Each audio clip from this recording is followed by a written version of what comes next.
বিসমিল্লাহির রহমানুর রহিম। আসসালামু আলাইকুম প্রিয় শিক্ষার্থীবৃন্দ, আশা করি সবাই ভালো আছো।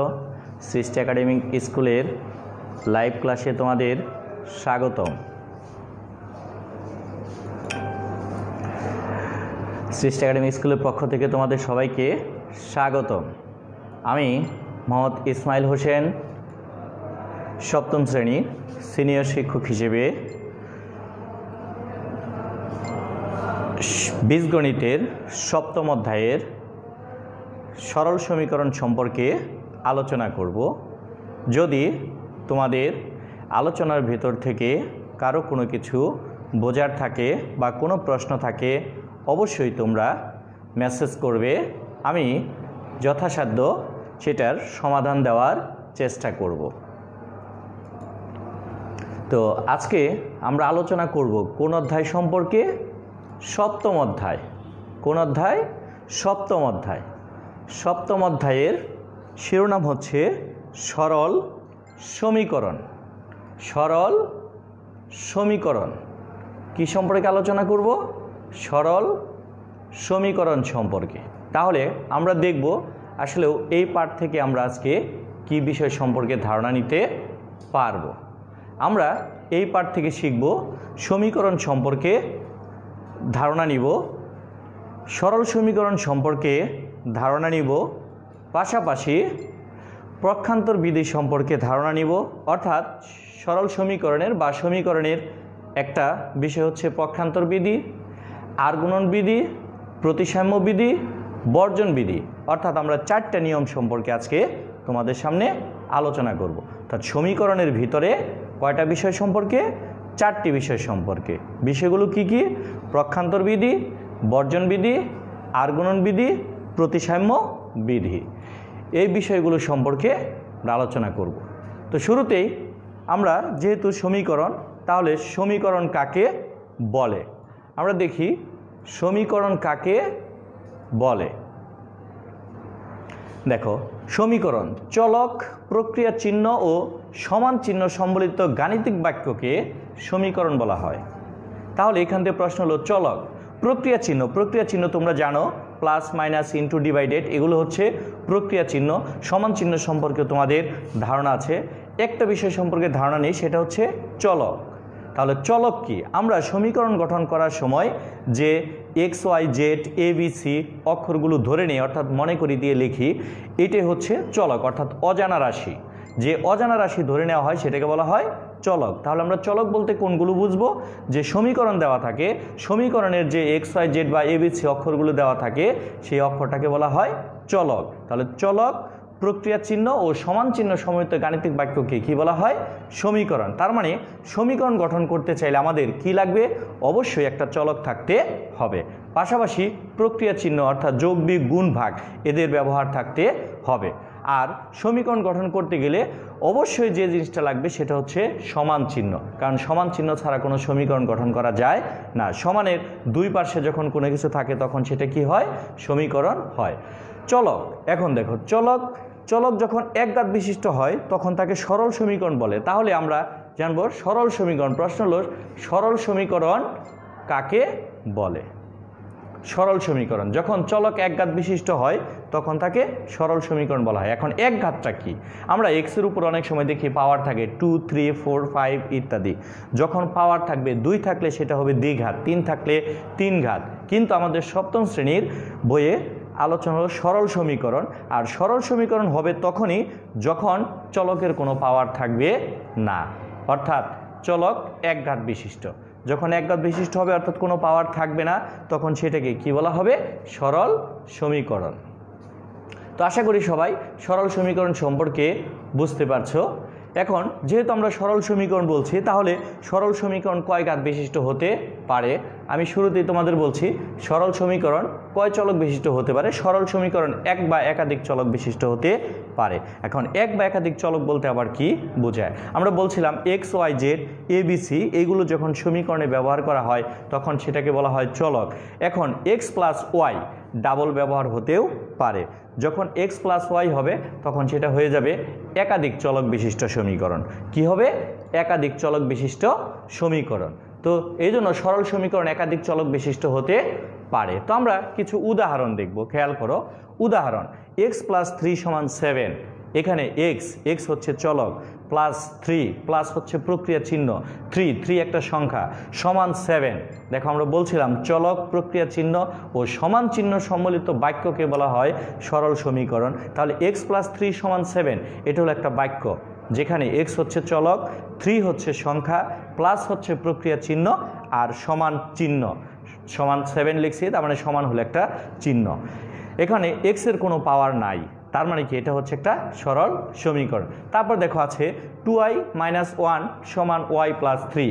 এখানে ওয়াইটাকেও বলা হয় কি চলক, সমান চিহ্ন। তারপর আছে 3z - 5 = 0, এটা একটা সরল সমীকরণ। আছে 4x + 3 = x - 1, এটাও হচ্ছে একটা সরল সমীকরণ। দেখো পরে আছে x + 4y - 1 = 0। এই জায়গাতে খেয়াল করো x + 4y, তার মানে এখানে আমরা কয়টা চলক ব্যবহার করেছি? এটা দুইটা চলক ব্যবহার করেছি, x + 4y। x হচ্ছে একটা চলক, y হচ্ছে একটা চলক। x এর কোনো পাওয়ার নেই এবং y এরও কোনো পাওয়ার নেই, ফলে এটা হচ্ছে একটা কি সমীকরণ? সরল সমীকরণ। তো আশা করি সবাই বুঝতে পারছো যে সরল সমীকরণ কিভাবে হয়। এখন আমরা বিভিন্ন রকম বিধি সম্পর্কে ধারণা নিব, বিভিন্ন রকম বিধি সম্পর্কে। দেখো আমি বলছিলাম আমাদের কয়টা বিধি আছে, সমীকরণের বিধি সমূহ। সমীকরণের বিধি কয়টা? দেখো একটা হচ্ছে প্রক্ষান্তর বিধি। কি বিধি? প্রক্ষান্তর বিধি। তারপরে আমরা শিখব কি সম্পর্কে? বর্জন বিধি সম্পর্কে। তারপরে আমরা শিখব কি সম্পর্কে? আর গুণন বিধি। এবং সর্বশেষ কোনটা সম্পর্কে ধারণা নিব? প্রতিসাম্য বিধি সম্পর্কে। তাহলে সমীকরণের বিধি কয়টা? 4টা। একটা হচ্ছে কি? প্রক্ষান্তর বিধি, বর্জন বিধি, আর গুণন বিধি ও প্রতিসাম্য বিধি। তাহলে প্রক্ষান্তর বিধি কাকে বলে? শুরুতে আমাদের বিষয় হলো প্রক্ষান্তর বিধি কাকে বলে। তো দেখো প্রক্ষান্তর বিধি, কোনো সমীকরণে যে কোনো পদকে এক পক্ষ থেকে চিহ্ন পরিবর্তন করে অপর পক্ষে সরাসরি স্থানান্তর করা যায়। এই স্থানান্তর করাকে বলা হয় কি? প্রক্ষান্তর বিধি। আবার খেয়াল করো, কোনো সমীকরণে, আমরা আগে বলছিলাম সমীকরণ কিভাবে তৈরি হয়। কোনো সমীকরণে যে কোনো পদকে এক পক্ষ থেকে, যেহেতু সমান বসে, সমানের বাম সাইড ডান সাইড, তার মানে দুইটা পক্ষ থাকে, একটা হচ্ছে বাম পক্ষ আর একটা হচ্ছে ডান পক্ষ। তো বলছে এক পক্ষ থেকে চিহ্ন পরিবর্তন করে। এটার মিনিং হচ্ছে যখন আমরা সমানের ডান দিক থেকে বামে নেব বা বামের থেকে ডানে নিব, প্লাস থাকলে মাইনাস হবে, মাইনাস থাকলে প্লাস হবে, গুণ থাকলে ভাগ হবে, ভাগ থাকলে গুণ হবে। এটাকে বলছে চিহ্ন পরিবর্তন করে অপরপক্ষে সরাসরি স্থানান্তর করা যায়। একে বলা হয় কি? স্থানান্তর। এই স্থানান্তরকে বলা হয় প্রক্ষান্তর বিধি। স্থানান্তরকে কি বলা হয়? প্রক্ষান্তর বিধি। দেখো আমরা যদি একটা উদাহরণ দিই তাহলে তোমরা প্রক্ষান্তর বিধি সম্পর্কে পরিপূর্ণ ধারণা নিতে পারবে। যেমন x - 5 = 3। এখানে আমরা বা অর্থাৎ বা চিহ্নটা ব্যবহার করছি, যেহেতু সমান আছে, দুইটা সাইড আছে, যখন আমরা সমাধান করব তখন বা ব্যবহার করতে হবে। আমরা যদি x কে রেখে দিই তাহলে -5টা সরাসরি যদি ডান পাশে নিয়ে যাই কি চিহ্ন হয়ে যাবে? +5। এই যে আমরা সরাসরি কি করছি? স্থানান্তর করছি। এই স্থানান্তর করাটাকে কি বলা হয়? প্রক্ষান্তর। আবার খেয়াল করো x - 5 = 3 বা x = 3 + 5। আগে ছিল -5টা ছিল সমানের বাম পাশে, আমরা কোথায় নিয়ে গেছি? নিয়ে গেছি হলো সমানের ডান পাশে। এটা সরাসরি স্থানান্তর করে দিছি। এই স্থানান্তরটাকে কি বলা হয়? প্রক্ষান্তর বিধি। এখন আমরা দেখব বর্জন বিধি সম্পর্কে। তাহলে অবশ্যই আমাদের জানতে হবে বর্জন বিধি কাকে বলে। দেখো কোনো সমীকরণে উভয় পক্ষ থেকে একই চিহ্নযুক্ত সদৃশ্য পদ, সদৃশ্য মানে একই রকমের সদৃশ্য পদ সরাসরি বর্জন করা যায়। একে বলা হয় যোগের বা বিয়োগের বর্জন বিধি। যোগের বা বিয়োগের এটা আবার মানে কি? সেটা যোগ আকারেও হতে পারে, বিয়োগ আকারেও হতে পারে, এছাড়া গুণ আকারেও হতে পারে, ভাগ আকারেও হতে পারে। তো আবার খেয়াল করো, কোনো সমীকরণে, তার মানে আমাদের সমীকরণ লাগবেই উভয় পক্ষ থেকে, উভয় পক্ষ মানে হচ্ছে সমানের ডান পক্ষ বাম পক্ষ, একই চিহ্নযুক্ত, অর্থাৎ প্লাস থাকলে দুই সাইডে প্লাস, মাইনাস থাকলে দুই সাইডে মাইনাস, গুণ থাকলে গুণ, ভাগ থাকলে ভাগ, সদৃশ্য পদ, একই ধরনের পদ সরাসরি বর্জন করা যায়, মানে সরাসরি বাদ দিয়ে দেওয়া যায়। একে বলা হয় কি? যোগ বা বিয়োগের লিখছি বর্জন বিধি। আমরা যোগ বিয়োগ ছাড়াও গুণ ভাগের বিধিও পেয়ে যাব। তো আমরা যদি একটা উদাহরণ দেখি, দেখো যোগের বর্জন বিধি ক্ষেত্রে 2x + 3 = a + 3। খেয়াল করো এখানে দুই পার্শ্বেই কি আছে? একটা 3 আছে, +3 আছে। আমরা যদি একটা +3কে বাদ দিতে চাই, অর্থাৎ বর্জন করতে চাই, তাহলে আমরা একটা কি নিতে হবে? বিপরীত চিহ্নযুক্ত। যেহেতু +3 আছে তাহলে অবশ্যই আমাদের কি নিতে হবে একটা -3, পাশাপাশি যদি -3 থাকতো তাহলে আমরা কি নিতাম একটা +3 নিতাম। এই যে -3 +3 সরাসরি বাদ দিয়ে দিব, এটাই হচ্ছে বর্জন বিধি। যখন যোগ আকারে থাকবে তখন সেটাকে বলা হবে যোগের বর্জন বিধি, যখন বিয়োগ আকারে থাকবে তখন সেটাকে বলা হবে বিয়োগের বর্জন বিধি। তোমরা আবার খেয়াল করো, যোগের বর্জন বিধি 2x + 3 = a + 3, আমরা এখানে দুই পাশে আছে +3, আমরা যদি দুই পাশে একটা -3 দিয়ে দিই তাহলে সরাসরি আমরা বাদ দিয়ে দিতে পারবো। দেখো বাম পাশে +3 -3 বাদ যায়, ডান পাশেও +3 -3 বাদ যায়, বাদ গেলে কি থাকে, বাম পাশে থাকে 2x এবং ডান পাশে কি থাকে 1।